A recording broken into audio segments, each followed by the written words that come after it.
BRS MLC Shambipur రాజుపై TPCC fisheries chairman Mettu Sai Kumar తీవ్ర స్థాయిలో మండిపడ్డారు.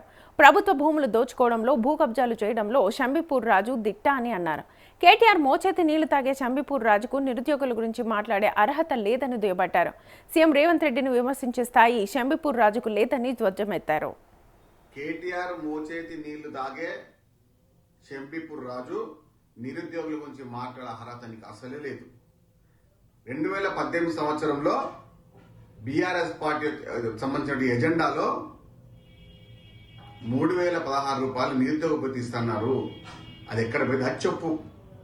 అది చెప్పకుండా నిరుద్యోగులను మరొకసారి మోసం చేయాలని, యువతని మరొకసారి దగా చేయాలని చెప్పి బీఆర్ఎస్ పార్టీ చూస్తుంటే దానికి ఈయన ముఖ్యమంత్రి రేవంత్ రెడ్డి గారి పైన సవాల్ వదులుతున్నాడు. అసలు నీ అర్హత ఎంత? నీ స్థాయి ఎంత? నువ్వు చేస్తున్న మోసాలు అన్ని నీకు కాదు. కబ్జాలలో కానీ, ప్రభుత్వ భూములలో దోచుకోవడంలో కానీ షంబీపూర్ రాజు దిట్ట.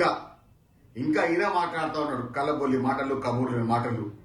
షంబీపూర్ రాజు నీది ఆ స్థాయి కాదు. అక్రమదారుడు, భూ కబ్జాదారుడు షంబీపూర్ రాజు.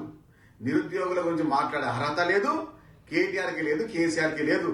2018 సంవత్సరంలో మీ పార్టీ యొక్క మేనిఫెస్టోలో 3016 రూపాయలు ఇస్తున్నారు కదా, అది మాట్లాడ ముందు ఎందుకు 5 సంవత్సరాలు ఇప్పుడు వచ్చి మాట్లాడుతున్నాడు.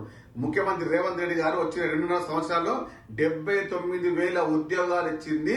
ఆ ఇచ్చిన కదా భారతదేశంలో తెలంగాణ ముఖ్యమంత్రి రేవంత్ రెడ్డి గారికి మాత్రమే. రేవంత్ రెడ్డి గారి గురించి మాట్లాడే అర్హత అస్సలు లేదు. ఆ హక్కు అసలు నీకు లేనే లేదు. షంబీపూర్ రాజు ఖబర్దార్ అని చెప్తున్నాం.